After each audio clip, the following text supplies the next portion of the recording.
কৃতি ছাত্রছাত্রীদের খোয়াই পৌর পরিষদের পক্ষ থেকে আজ সংবর্ধনা জ্ঞাপন করা হয়। আজ খোয়াই পৌর পরিষদের পক্ষ থেকে এবছরে মাধ্যমিক এবং উচ্চ মাধ্যমিকে যারা কৃতিত্বের সঙ্গে উত্তীর্ণ হয়েছেন তাদেরকে সংবর্ধনা জ্ঞাপন করা হয়। আজকের এই সংবর্ধনা জ্ঞাপন অনুষ্ঠানে অতিথি হিসেবে উপস্থিত ছিলেন SC sub committee Khowai RD ব্লকের চেয়ারম্যান সমীর কুমার দাস, জেলা পরিষদের সদস্য অনুকূল দাস, খোয়াই পৌর পরিষদের চেয়ারম্যান দেবাশিস নাথ শর্মা, খোয়াই পৌর পরিষদের কাউন্সিলর তথা এডুকেশন স্ট্যান্ডিং কমিটির সদস্য মৃত্যুঞ্জয় নাথ শর্মা, খোয়াই দশরথদেব মেমোরিয়াল কলেজের অধ্যক্ষ, সরকারি ইংলিশ মিডিয়াম বিদ্যালয়ের প্রধান শিক্ষক, সরকারি ইংরেজি মাধ্যম দ্বাদশ শ্রেণী বিদ্যালয়ের প্রধান শিক্ষক সহ অন্যান্য অতিথিরা। আজকের এই অনুষ্ঠানে প্রথমেই অতিথিদের উত্তরীয় ও ফুলের তোড়া দিয়ে বরণ করা নেওয়া হয়। এর পরবর্তীতে গাছে জল সিঞ্চনের মাধ্যমে অনুষ্ঠানের শুভ সূচনা করেন অতিথিরা।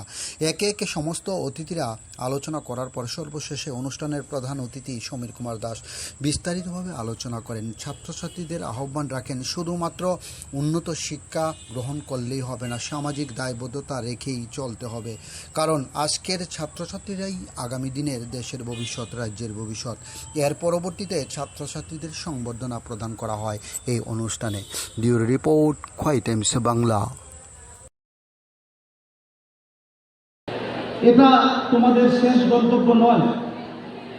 জীবনে বড় হওয়ার জন্য শুধু ভালো ফলাফলই কাম্য নয়, একজন ভালো মানুষও গুরুত্বপূর্ণ বলে আমি মনে করি। আমাদের যারা ছাত্র, আমরা এক সময় ছাত্র ছিলাম।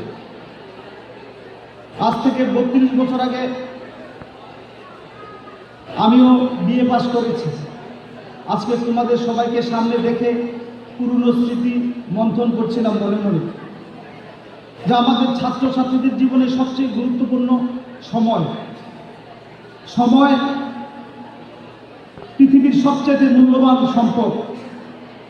হারিয়ে যাওয়া অর্থ ফিরে পাওয়া যায়, কিন্তু হারিয়ে যাওয়া এই তোমাদের যে সময়, সেটা কখনো আর ফিরে পাবে না।